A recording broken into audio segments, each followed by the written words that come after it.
Let's talk about compassionate community.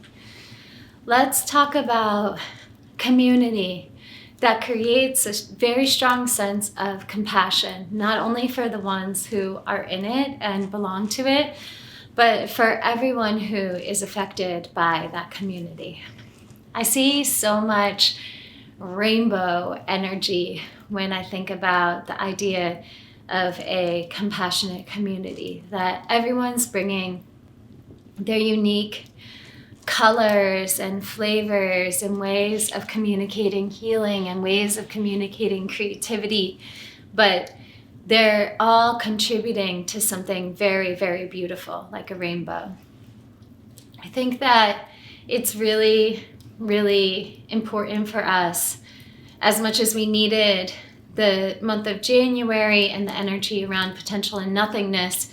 It's really, really important for us to begin to gather together and to come together. We may have gotten a little bit too used to being in our respective caves and staying hidden, and it's maybe turned us into being a bit shy, more shy than we have ever expected ourselves to be. It's maybe given us a bit of social anxiety.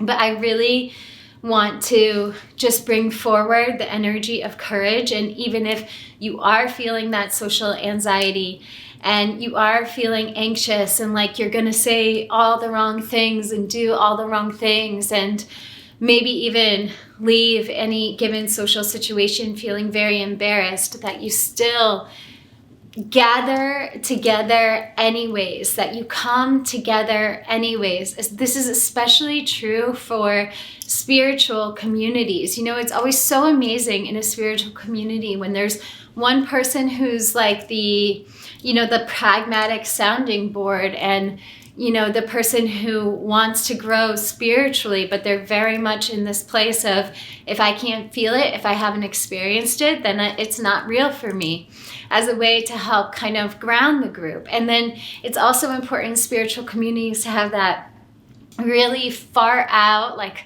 wild-eyed dreamer, and the one who brings in a bunch of imagination, and then the creators and the organizers and everybody contributing their unique energy to a group. Community is so important. Like a witch without her coven or a wolf without her pack is going to have a very hard time surviving. And we need each other. We need to learn from in-person human experiences. We need to grow together.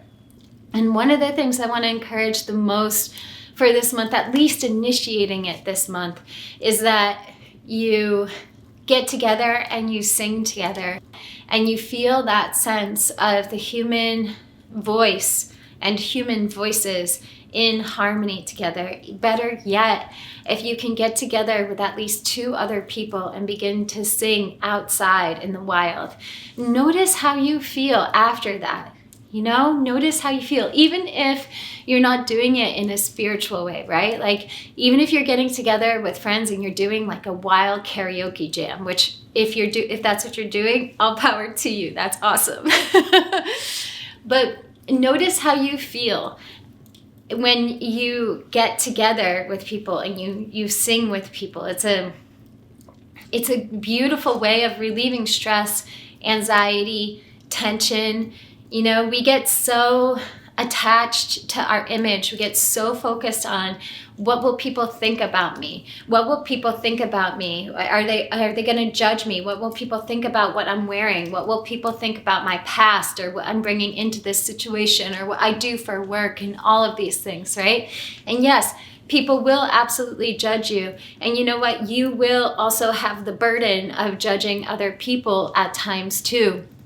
But the work is to try not to let that judgment prevent you from having that sense of connection. Try not to let that judgment prevent you from just allowing yourself to be loved and to love others. So gather together, sing, play, have fun. Don't wait for somebody else to invite you to Gather. You be the one to invite other people. If they say no, it's okay. If they say that they're going to come and then they cancel at the last minute, okay, that's fine. But keep doing it. Don't give up. Keep doing it. Keep focusing on gathering together, creating your coven, creating your community. There used to be a saying, community is immunity. I think we should bring that back. I think our community protects us, and I think it's really, really important. And that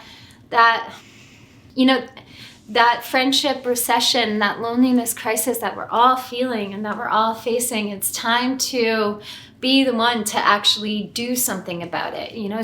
So courage and community too, not just communities of compassion, but also the courage to create and recreate and continuously create your community.